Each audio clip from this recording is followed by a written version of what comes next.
walaalow maanta 3 bishii Agoosto 2020 qadar kowdii duhurnimo iyo bar ah ayaa qof ismiidaamiya nafti halliga ah ayuu isku qarxiyay irid hore ee maqaayada Lul Yemeni oo ah maqaayad qof muwaadin Soomaaliyeed uu leeyahay oo loo isticmaali jiray in laga cunteeyo kuna taala degmada Xamar Jajab agagaarka irida laga galo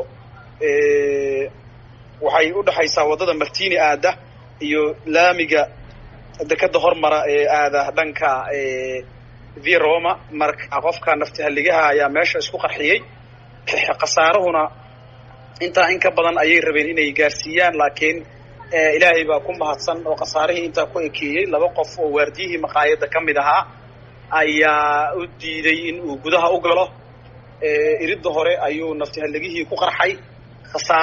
qasaaraha dhimashada leh ee meesha ka dhacay waa 3 qof oo uu ku jiro nafti halligihii iyo labadii qof oo waardiyaha ahayd iyo dhaawaca 2 ruux oo kale oo goobta ka dhaway maxaa macluumaad aad nooga sheegi kartaa qofka isqarxiyay iyo xagga uu ka yimid iyo bartilmaameedkiisa bartilmaameedkiisu waa iska cad yahay maqaayada sida aan ku sheegay waxay ahayd goob laga cunteeyo oo la isugu yimaado oo dadka caadiga ah ee muwaadiniinta Soomaaliyeed waa garanaysaa meel maqaayada oo raashin loo soo doontay ahayd bartilmaameedkuna xilligii qadada la joogo wuxuu ahaa in qasaaro badan meesha ay ka gaarsiiyaan barnaamijku ahaa intaas ayaan kaaga sheegi karaa wixii inta dhaafsiisan ee ku saabsan macluumaadka nafti halligaha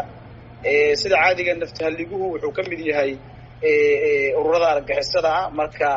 wax cadayna oo inta ku saabsan hadda kuma siin karo hadda wax dhaceen baaristi waa socotaa marka ma dhinac boodi karno baarista